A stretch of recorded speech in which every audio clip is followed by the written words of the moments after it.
Charminar news కి స్వాగతం. ముందుగా ముఖ్యాంశాలు.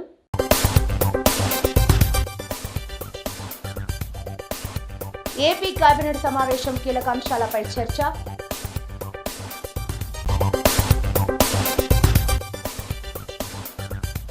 కొత్త కేరళం చూడబోతున్నారు వీడి సతీశన్.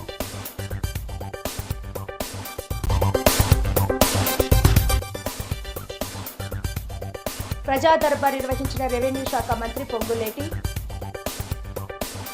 ఆంధ్రప్రదేశ్ ముఖ్యమంత్రి నారా చంద్రబాబు నాయుడు అధ్యక్షతన కేబినెట్ సమావేశం జరగనుంది. గురువారం ఉదయం 10:30 వెలగపూడిలోని సచివాలయంలో ఈ సమావేశం జరగనుంది. పశ్చిమ ఆసియాలో నెలకొన్న పరిస్థితుల నేపథ్యంలో పొదుపు చర్యలు పాటించాలని ప్రధాని మోదీ పిలుపునిచ్చిన నేపథ్యంలో అందుకు సంబంధించిన అంశాలపై ఈ కేబినెట్ భేటీలో చర్చించనున్నారని తెలుస్తోంది. పొదుపు చర్యలపై మంత్రులతో పాటు అధికారులకు ఈ సమావేశంలో సీఎం కీలక సూచనలు చేసే అవకాశాలు ఉన్నాయి.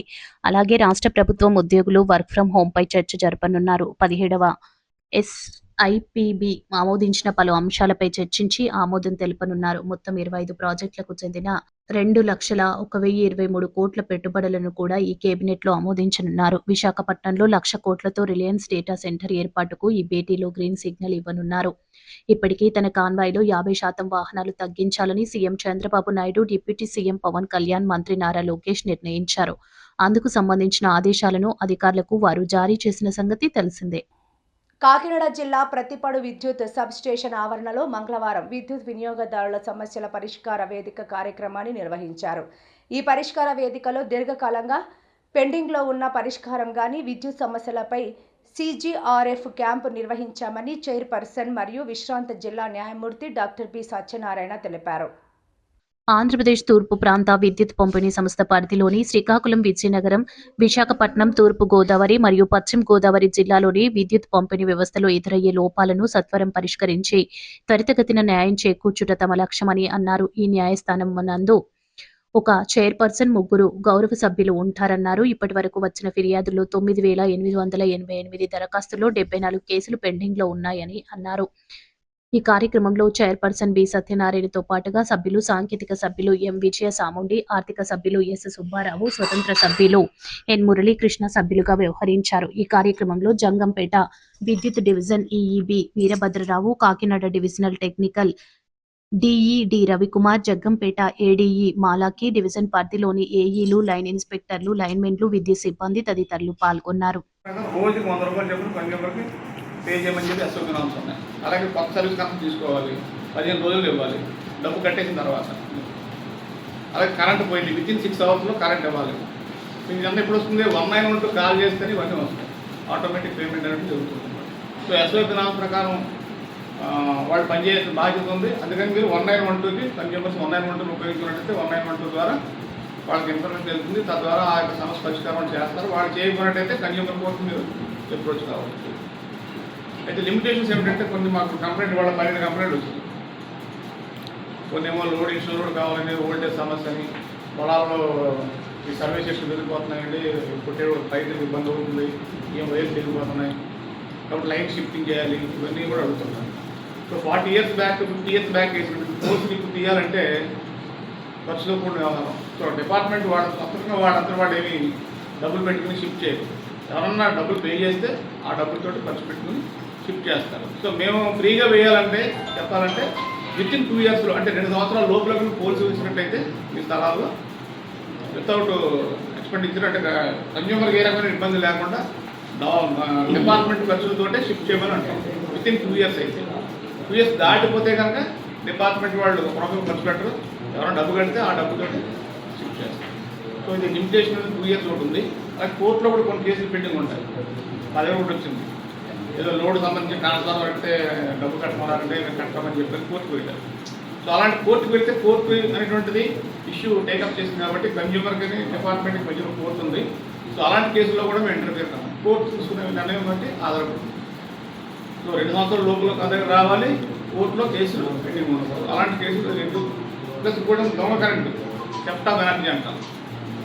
ఓవర్ హెడ్ లైన్స్ వెళ్తాం, దాన్ని ట్యాప్ చేసి ఫంక్షన్ వాటి లాగేస్తాం. అలాంటి థెఫ్ట్ ఆఫ్ ఎనర్జీ అంటే క్రిమినల్ కేసులు. సో ఆ కేసుల్లో కూడా మేము ఇంటర్ఫియర్ కావాలి. ఈ 3 తప్ప మిగతాది ఎలాంటి సమస్య వచ్చినా కానీ 1912 కాల్ చేయండి. వాళ్ళు పరిష్కారం చేయకపోతే కన్జ్యూమర్ కోర్టు యొక్క దీన్ని సేవలు ఉపయోగించుకోండి. మా అడ్రస్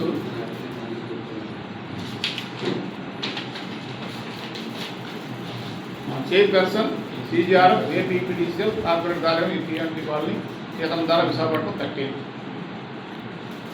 మా దగ్గర పరిష్కారం వ్యతిరేకంగా ఉన్నట్టయితే డిస్మిస్ అయినట్టయితే కనుక విద్యుత్ అంబేద్కర్ ఉంటారు, వారు దాన్ని పరిష్కారం చేస్తారు. ఇది రామచంద్ర నగర్ మహానాడు రోడ్డు విజయవాడ 8 విద్యుత్ అంబేద్కర్. సో వాళ్ళ దగ్గరికి వెళ్ళినట్టయితే వాళ్ళు మళ్ళీ ఒకసారి మేము ఏదైనా తప్పులు చేస్తూ దాన్ని సరి చేస్తూ ఆ యొక్క ఆర్డర్ రివైజ్ చేసే అధికారం వారికి ఉంటుంది. అక్కడ కూడా రిటైర్డ్ రివైజ్ గారు ఉంటారు, పనిచేస్తున్నారు. అది స్టేట్ వైజ్ ఉంటుంది, మాది రీజన్ వైజ్ తూర్పు ప్రాంతం సంబంధించినటువంటి ఫోరం ఇది. ఈ రకంగా సమస్యల్ని పరిష్కారం చేసినటువంటి వేదిక ఒక న్యాయస్థానం ఉందనేటువంటి విషయాన్ని ప్రజలు తెలియజేయాలని ఉద్దేశం ఈరోజు ప్రతిరోజు జ్ఞానం రావడం జరిగింది. కాబట్టి మీడియా మిత్రుల ద్వారా మేము అన్ని చెప్పేది ఏంటంటే ఈ యొక్క మా యొక్క ఫోన్ మీరు ఉపయోగించుకుని ఈ యొక్క సమస్యను పరిష్కారం చేసుకోవాల్సిందిగా కోరుతున్నాను. ధన్యవాదాలు. Thank you very much. రాష్ట్రంలో కొత్త శకం మొదలైందని, ప్రజలు కొత్త కేరళాన్ని చూడబోతున్నారని ముఖ్యమంత్రి ఎన్నికైన VD సతీశన్ అన్నారు. రాష్ట్ర ఆర్థిక పరిస్థితి అధ్వానంగా ఉందని, ముందుగా ఆర్థిక వ్యవస్థను గాడిలో పెట్టాల్సిన అవసరం ఉందని ఆయన వ్యాఖ్యానించారు. అస్తవ్యస్తంగా ఉన్న ప్రతిదాన్ని మారుస్తామని ఆయన విశ్వాసం వ్యక్తం చేశారు. కాంగ్రెస్ నేతృత్వంలోని UDF కూటమి కేరళ అసెంబ్లీ ఎన్నికల్లో ఘన విజయం సాధించింది. എൻ്റെ പ്രസ്ഥാനം ഇന്ത്യൻ നാഷണൽ കോൺഗ്രസ് എന്നെ വലിയ ഒരു ഉത്തരവാദിത്തമാണ് ഏൽപ്പിച്ചിരിക്കുന്നത്. ഞാനിതിനോട് അഖിലേന്ത്യാ കോൺഗ്രസ് കമ്മിറ്റി നേതൃത്വത്തോട്, കോൺഗ്രസ് പ്രസിഡന്റിനോടും ശ്രീ രാഹുൽജിയോടും ഉൾപ്പെടെ എല്ലാവരോടും നന്ദി പറയുകയാണ്. എന്നെ ഇതിന് പ്രാപ്തമാക്കിയത് ഈ തെരഞ്ഞെടുപ്പിൽ കഠിനാധ്വാനം ചെയ്ത ലക്ഷക്കണക്കിന് UDF പ്രവർത്തകരും ടീം UDF ആയി നിന്ന ഞങ്ങളുടെ UDF നേതാക്കന്മാരുമാണ്. തീർച്ചയായും ഞാനിവിടെ എത്തിയതിന് അവരോട് എനിക്ക് ഒരുപാട് കടപ്പാടുണ്ട്. കേരളത്തിലെ ജനങ്ങൾ ഞങ്ങളെ വലിയ ഉത്തരവാദിത്തമാണ് ഏൽപ്പിച്ചത്. 10 വർഷം നീണ്ടുനിന്നൊരു ഭരണം അവസാനിപ്പിച്ച് 102 സീറ്റോട് കൂടിയാണ് അധികാരത്തിലെത്തിയത്. ആ ജനങ്ങളോട് ഞങ്ങൾ പറഞ്ഞ കാര്യങ്ങൾ ഒന്നൊന്നായി ഞങ്ങൾ ചെയ്തു തീർന്നു. കഠിനാധ്വാനം ചെയ്ത് പൂർണ്ണമായ അർപ്പണബോധത്തോടെ ജനങ്ങളുടെ ജീവിത നിലവാരം ഉയർത്താൻ, കേരളത്തെ മാറ്റിയെടുക്കാൻ, പുതിയ ഒരു കേരളത്തെ സൃഷ്ടിക്കാൻ, ഒരു പുതുയുഗത്തിന് തുടക്കമിടാൻ ഞങ്ങൾ എല്ലാവരും ചേർന്ന് കഠിനാധ്വാനം ചെയ്യും. രാഷ്ട്രീയ പ്രവർത്തനവും പൊതുപ്രവർത്തനവും ജനങ്ങൾക്ക് വേണ്ടി നടത്തുന്ന കഠിനാധ്വാനവും അവർക്ക് വേണ്ടി അർപ്പണബോധത്തോടു കൂടി ചെയ്യുന്ന പ്രവൃത്തിയുമാണ് എന്ന് ഞങ്ങൾ അതിൻ്റെ നിർവചനം മാറ്റി എഴുതും. പൊതുപ്രവർത്തനത്തിൻ്റെയും രാഷ്ട്രീയ പ്രവർത്തനത്തിൻ്റെയും നിർവചനം അതായിരിക്കുമെന്ന് മാറ്റി എഴുതും. ഇതൊരു ദൈവികമായ നിയോഗമായി ഞാൻ കാണുന്നു. വ്യക്തിപരമായി കിട്ടിയ ഒരു കാര്യമായിട്ടല്ല കാണുന്നത്. അതിനെ സഹായിച്ച ഒരുപാട് ആളുകളുണ്ട്. ഈ വലിയ വിജയത്തിന് ഞങ്ങളെ സഹായിച്ചത്, ഏറ്റവും കൂടുതൽ സഹായിച്ചത് AICC ആണ്. ആ AICCയുടെ പ്രവർത്തനങ്ങളെല്ലാം കേരളത്തിൽ ഏകോപിപ്പിച്ച് നടത്തിയത് പ്രിയങ്കരനായ അതിൻ്റെ സംഘടനാ ചുമതലയുള്ള ജനറൽ സെക്രട്ടറി ശ്രീ KC വേണുഗോപാലാണ്. ഓരോ ദിവസവും ഓരോ കാര്യവും ഞങ്ങളോട് ചോദിച്ച് എല്ലാ കാര്യങ്ങൾക്കും അദ്ദേഹത്തിൻ്റെ പിന്തുണ നൽകിയിട്ടുണ്ട്. അതുപോലെ ഇതിൻ്റെ ക്യാമ്പയിൻ കമ്മിറ്റി ചെയർമാനായിരുന്ന നമ്മുടെ മുൻ പ്രതിപക്ഷ നേതാവ് കൂടിയായിരുന്ന KPCC പ്രസിഡന്റായിരുന്ന ശ്രീ രമേശ് ചെന്നിത്തല, അദ്ദേഹത്തിൻ്റെയും പങ്കുണ്ട്. എൻ്റെ നേതാവ് കൂടിയാണ് ശ്രീ രമേശ് ചെന്നിത്തല. എൻ്റെ പ്രിയങ്കരനായ സഹപ്രവർത്തകനാണ്, നേതാവ് കൂടിയാണ് ശ്രീ KC വേണുഗോപാൽ. അവരെ എല്ലാവരെയും പൂർണ്ണമായ വിശ്വാസത്തിലെടുക്കും. KPCC പ്രസിഡന്റ് ശ്രീ സണ്ണി ജോസഫിനോട്, അതുപോലെ ഇവിടുത്തെ ചുമതല AICCയുടെ ചുമതലയുണ്ടായിരുന്ന ശ്രീമതി ദീപാദാസ് മുൻഷിയോട്, എല്ലാവരോടും അവരുടെ ക്യാമ്പ് ചെയ്താണ് ഇവിടുത്തെ ప్రవర్తనങ്ങൾക്ക് నేతృత్వం കൊടുത്തത്. എല്ലാവരോടുമുള്ള నన్ను ഞാൻ ప్రత్యేకമായി പറയുകയാണ്. ప్రధాని మోదీ పిలుపు మేరకు ఇంధన ఆదాపై అవగాహన కల్పించేందుకు మహారాష్ట్ర సీఎం దేవేంద్ర ఫడణవీస్ వినూత్నంగా స్పందించారు. తన నివాసం నుంచి విధాన్ భవన్కు మోటార్ సైకిల్పై వెళ్లి కొత్తగా ఎన్నికైన కౌన్సిల్ సభ్యుల ప్రమాణ స్వీకార కార్యక్రమానికి హాజరయ్యారు. సీఎం చొరవపై ప్రశంసలు వెల్లువెత్తుతున్నాయి. ఈ చర్య ద్వారా ఇంధన ఆదా ప్రాముఖ్యతను ఆయన ప్రజల్లోకి తీసుకువెళ్తారు.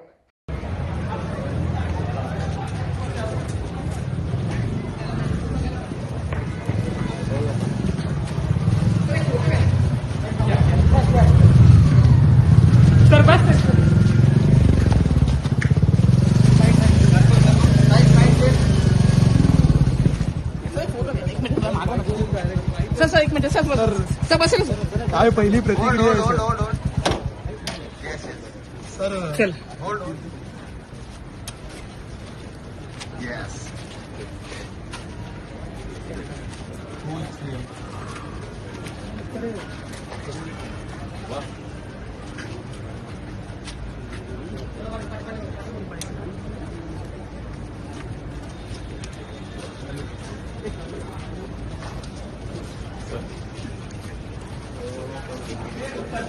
శ్రీకాకుళం నగరాన్ని ప్లాస్టిక్ రహితంగా మార్చేందుకు ఏర్పాటు చేసిన ప్లాస్టిక్ సేకరణ బ్యాంకులు మంచి ఫలితాలను అందిస్తున్నాయి.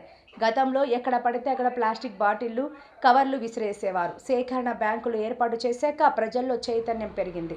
ప్లాస్టిక్ వల్ల పర్యావరణానికి కలిగే నష్టంపై ప్రజలు ఆలోచిస్తున్నారు. దీంతో రోడ్లపై ప్లాస్టిక్ విసిరేయకుండా బ్యాంకుల్లో డిపాజిట్ చేస్తున్నారు. మరిన్ని బ్యాంకులు ఏర్పాటు చేయాలని ప్రజలు కోరుతున్నారు. ఇది స్వాగతించదగిన పరిణామం.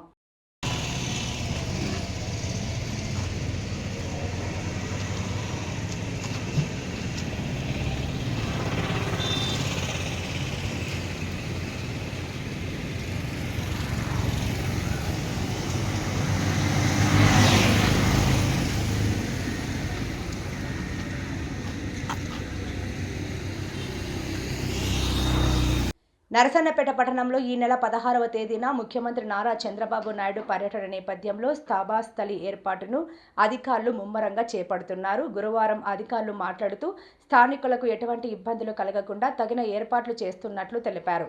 ప్రజావేదికను స్థానిక ప్రధాన రహదారికి ఆనుకొని ఉన్న ప్రాంతంలో ఏర్పాటు చేస్తున్నట్లు పేర్కొన్నారు.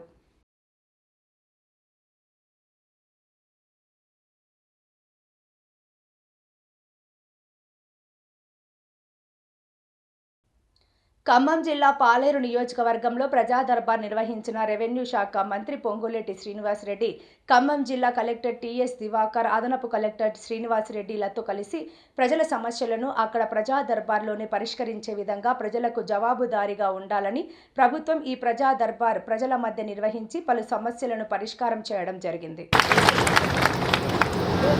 ప్రజా పాలన ప్రగతి ప్రణాళిక లో భాగంగా 3వ సంవత్సరంలో ఈ ప్రభుత్వం మీరు ఎన్నుకున్న ప్రభుత్వం అడుగుపెట్టిన తర్వాత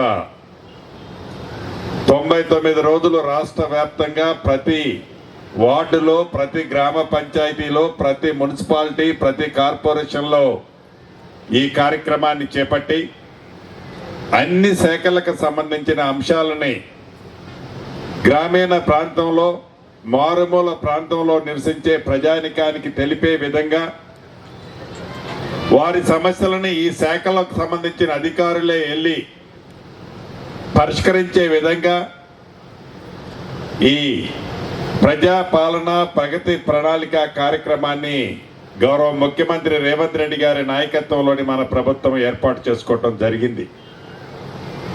మీ దీవెనలతో వచ్చిన ఈ ప్రభుత్వం వచ్చిన మొదటి 2 నెలల్లోనే ప్రజల వద్దకి ప్రభుత్వాన్ని పంపించి మీ అందరి సమస్యలు ఏమేమి పెండింగ్ ఉన్నాయో ఆనాడు అధికారులే మీ గ్రామాలకు వచ్చి వాటిని తీసుకోవటం జరిగింది.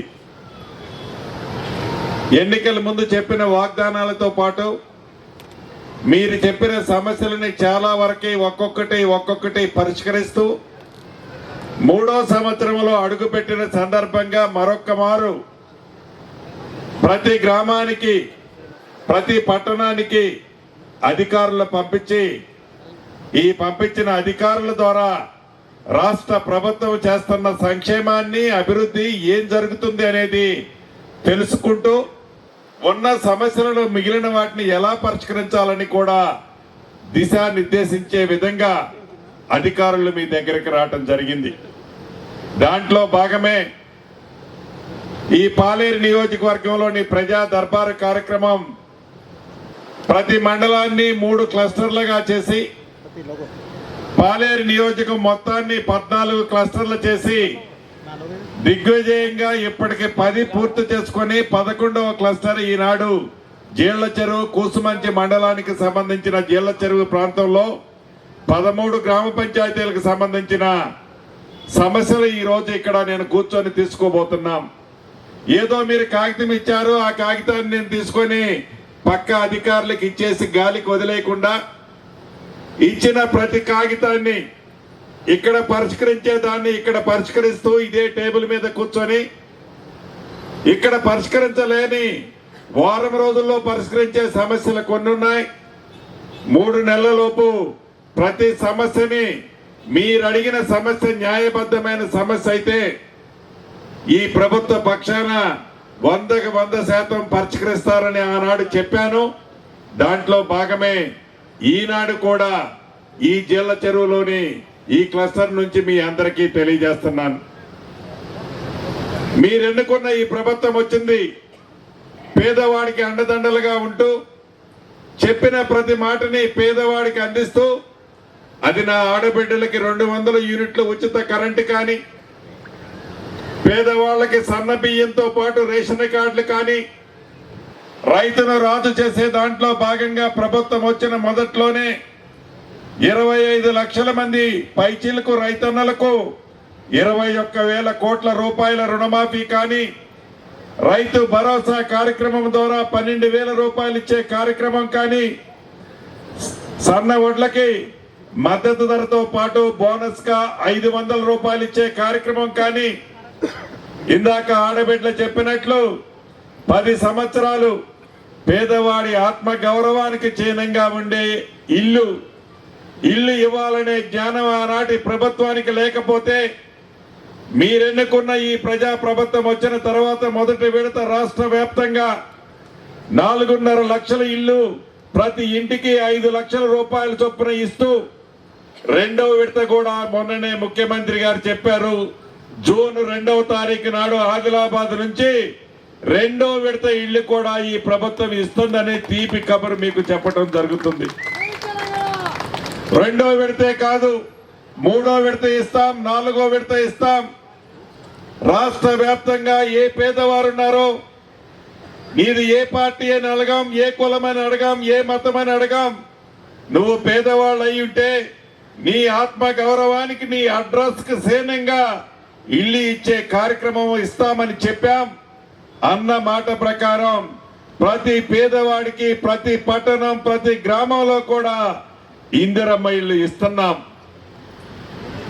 ఈ గడిచిన 10 క్లస్టర్లో నేను చూశాను, నేను విన్నాను. అధికారులు నేను ఇక్కడే కూర్చున్నాం సార్. అంటే మన రూరల్లో లాస్ట్ క్లస్టర్ సార్ చాలా విజయవంతంగా ఇంత ఎక్కువ జనాలు ఈ రోజు కూడా ఇంత ఎక్కువ సంఖ్యలో మనకి జనాలు రావడం జరిగింది సార్.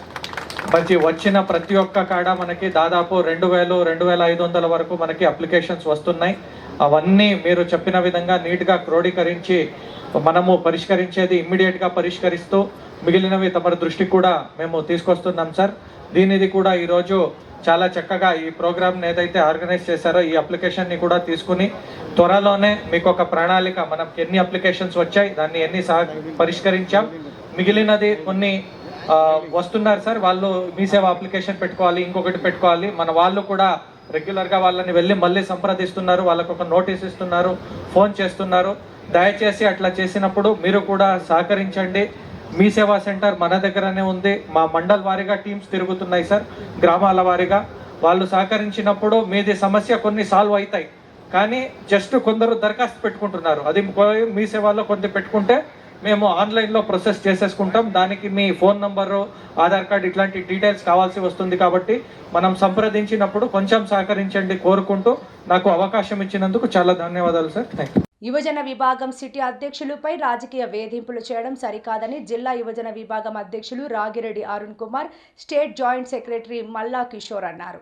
నగరానికి చెందిన వైఎస్ఆర్ కాంగ్రెస్ పార్టీ యువజన విభాగం సిటీ అధ్యక్షులు బాలు పోలీసుల వేధింపుల కారణంగా ఆత్మహత్య యత్నానికి చేసుకోవడం జరిగిందని జిల్లా యువజన విభాగం అధ్యక్షులు Ragi Reddy Arun Kumar, state joint secretary మల్లా కిషోర్ పేర్కొన్నారు. జిల్లా యువజన విభాగం ఆధ్వర్యంలో కాకినాడ ఇంద్రపాలెం వంతెన వద్ద డాక్టర్ బిఆర్ అంబేద్కర్ విగ్రహం వద్ద నిరసన కార్యక్రమం చేపట్టారు. ఈ సందర్భంగా ఆయన మాట్లాడారు.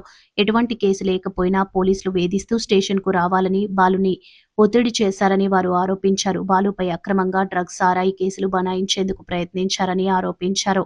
టీడీపీ నేతల ఒత్తిడితోనే పోలీసులు ఈ విధంగా వ్యవహరిస్తున్నారని మండిపడ్డారు. ఈ కార్యక్రమంలో వైసీపీ పార్టీ యువజన విభాగం నాయకులు యాసలపు పవన్, ఉలవల భూషణం, సుకురు గుర్రాజు, అడాప సోమేశ్వరరావు, కరణం భాను, మడత హేమంత్ కుమార్, మడిపల్లి రాజు, లంక సత్తిబాబు, చెక్క చక్రవర్తి, సిడి కుమార్, దీపక్, బోనం శంకర్, తోకల గోపి తదితరులు పాల్గొన్నారు. మా కాకినాడ జిల్లా అధ్యక్షులు రాగిరెడ్డి బన్నీ గారు ఆధ్వర్యంలో కర్నూలులో జరిగిన సిటీ యోజన అధ్యక్షుడు మీద జరిగిన పోలీసులు దాష్టికారంగా అతను ఆత్మహత్య చేసుకోవడానికి ఈరోజు మా రాష్ట్ర అధ్యక్షులు జక్కంపూడి రాజా గారి ఆదేశాల మేరకు, అలాగే మా జిల్లా అధ్యక్షులు బన్నీ గారి ఆదేశాల మేరకు, అలాగే మా నియోజకవర్గ ఇన్ఛార్జ్ గిరి గారి ఆదేశాల మేరకు ఈరోజు ఈ కార్యక్రమాన్ని ఇక్కడ మన అంబేద్కర్ స్టాచ్యూ దగ్గర అంబేద్కర్ గారికి నివాళులు చూపించి మన అంబేద్కర్ పూలదండలు వేసి ఆయన గమ్ము మా కష్టాలన్నీ అంబేద్కర్ గారి దగ్గర చెప్పుకోవడానికి ఈరోజు మా జిల్లా అధ్యక్షుడు బన్నీ గారి ఆధ్వర్యంలో మొత్తం మా జిల్లా నియోజకవర్గం యువజన అధ్యక్షులు అందరూ, అలాగే రాష్ట్ర కమిటీ మొత్తం అందరూ కలిపి ఈరోజు ఈ కార్యక్రమాన్ని ఇలా మా జిల్లా అధ్యక్షుడు బన్నీ గారి ఆధ్వర్యంలో ఘనంగా జరగడం, ఇలాగే యూత్ మీద ఏ కార్యక్రమం జరిగినా మేము ముందుంటామని ఇలా మీకు అందరికీ చేసుకుంటూ, అలాగే యూత్ మీద మా మొత్తం పెట్రోల్ చాలా యూత్కి నిరుద్యోగం ఇస్తామని ఇలాగని బలవాన్ని చంద్రబాబు నాయుడు గారు, లోకేష్ గారు బోల్డ్ చేశారు. అలా ఏమి చేయకుండా మరి రాజకీయ కక్షతో ఎవరైనా ఫాస్ట్గా తిరుగుతుంటే యూత్లో వాళ్ళ మీద కక్ష కట్టుకోవడం, అలా ఈరోజు కర్నూలులో జరిగిన ఆ బాలు యాక్షన్ మీ అందరూ నిరసనగా ఈ కార్యక్రమం చేయడం జరిగింది. కూటమి ప్రభుత్వం అమలు చేస్తున్న అభివృద్ధి సంక్షేమాన్ని సోషల్ మీడియా ద్వారా క్షేత్రస్థాయిలోకి తీసుకువెళ్లి కూటమి ప్రభుత్వం సాగిస్తున్న ప్రజా పాలనను కూటమి శ్రేణులు మరింతగా ప్రజల్లోకి తీసుకువెళ్లాలని శాసనసభ్యులు వనమాడి కొండాబాబు పేర్కొన్నారు. స్థానిక కాకినాడ జిల్లా తెలుగుదేశం పార్టీ కార్యాలయం నందు శాసనసభ్యులు వనమాడి కొండాబాబు ఆధ్వర్యంలో బుధవారం కాకినాడ సిటీ నియోజకవర్గ సోషల్ మీడియా వర్క్షాప్ కార్యక్రమం నిర్వహించారు. ముందుగా స్వర్గీయ నందమూరి తారక రామారావు విగ్రహానికి పూలమాలలు వేసి నివాళులు అర్పించారు. అనంతరం జిల్లా ప్రొఫెషనల్ వింగ్ అధ్యక్షులు వనమాడి మోహన్ వర్మ ఎల్ఈడి స్క్రీన్ ద్వారా సోషల్ మీడియా వినియోగంపై తెలుగుదేశం పార్టీ నాయకులు, కార్యకర్తలు అవగాహన కల్పించారు. ఈ సందర్భంగా కొండాబాబు మాట్లాడారు. ఈ కార్యక్రమంలో నగర అధ్యక్షులు మల్లిపూడి వీరు, ప్రొఫెషనల్ వింగ్ అధ్యక్షులు వనమాడి మోహన్ వర్మ, బచ్చు శేఖర్, గదుల సాయిబాబా, ఎండి ఖాన్, పలివెల రవి, అనంతకుమార్, తుమ్మల రమేష్, మల్లిపూడి నాగదీపిక, ఎస్కే రహీం, తుమ్మల సునీత, సికోటి అప్పలకొండ, గుజ్జు దుర్గ, ఏవిడి మెంటారావు, సాడి రాఘవరావు, గెడ్డం పూర్ణ చంద్రశేఖర్, పంతాది రాజు, మేడిశెట్టి చిన్ని, మల్లాడి ఏడుకొండలు, పల్లా సురేష్, పాలిక సూర్య, ఎండి ఆన్సర్, కోనాడ ప్రకాష్, డివిజన్ ఇన్ఛార్జీలు, బూత్ కన్వీనర్స్, కుటుంబ సాధికార సారథులు, నాయకులు, కార్యకర్తలు తదితరులు పాల్గొన్నారు.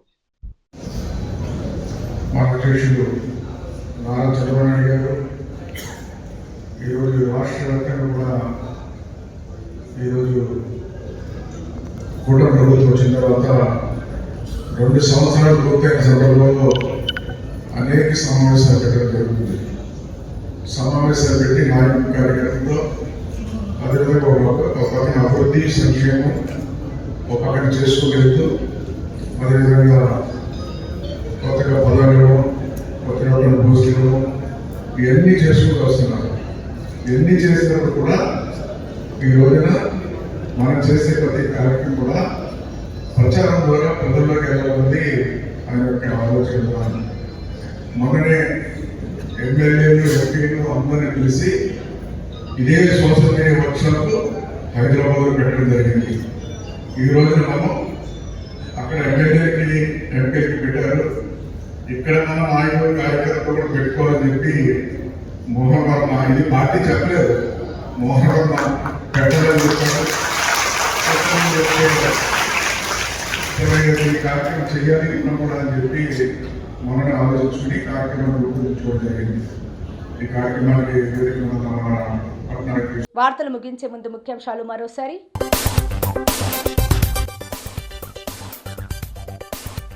ఏపీ కేబినెట్ సమావేశం కీలక అంశాలపై చర్చ.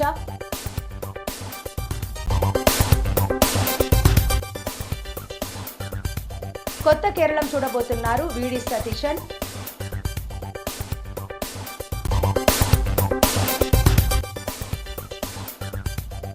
ప్రజా దర్బార్ నిర్వహించిన రెవెన్యూ శాఖ మంత్రి పొంగులేటి. ఈ వార్తలు ఇంతటితో సమాప్తం. నమస్కారం.